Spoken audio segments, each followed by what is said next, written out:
చంద్రునికి ఒక నూలుపోగు అంటే చంద్రుడు హాయి గొలిపే వెన్నెలను ఇస్తాడు.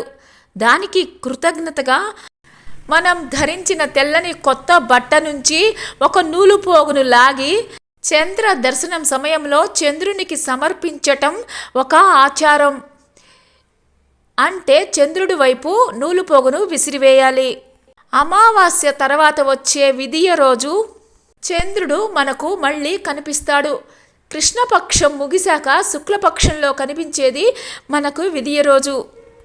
ఆ రోజు కనిపించే బాలచంద్రుడు క్రమంగా పెరిగి పూర్ణ రూపాన్ని సంతరించుకుంటాడు. ఏదైనా ఇవ్వగలిగిన వారికే పుచ్చుకునే అధికారం ఉంటుంది. చంద్రుడు జ్ఞానానికి అధిపతి, మనఃకారకుడు కూడా. మన మనస్సును, జ్ఞానాన్ని ప్రభావితం చేస్తాడు. అందువలన మనకు వెన్నెల లాంటి చల్లని, తెల్లని, పవిత్రమైన మంచి బుద్ధిని ప్రసాదించమని చంద్రుణ్ణి అడగాలి. ఇతరుల నుంచి మనది కానిది ఏది పొందే అధికారం నైతికంగా మనకి లేదు. వారికి మనం ఏదైనా ఇచ్చినప్పుడే మనకి కలుగుతుంది. బుద్ధిని ప్రసాదించే చంద్రుడంతటి గొప్పవారికి మనము ఏమి ఇవ్వగలము? ఏమి ఇచ్చినా అంత గొప్పవాడి ముందు అన్నీ దిగదుడిపే అవుతుంది. ముందుగా ఉగాది తర్వాత వచ్చే చైత్ర శుద్ధ విదియ రోజు బాలేందు వ్రతాన్ని చేస్తారు. కొత్త సంవత్సరంలో బాలచంద్రునికి జరిగే తొలి పూజ ఇది. ఈరోజు మనం ధరించిన కొత్తని తెల్లని బట్టల నుంచి ఒక నూలుపోగును చంద్రుడికి అర్పిస్తారు. చంద్రుణ్ణి జ్ఞానాన్ని ప్రసాదించమని అడుగుతాము.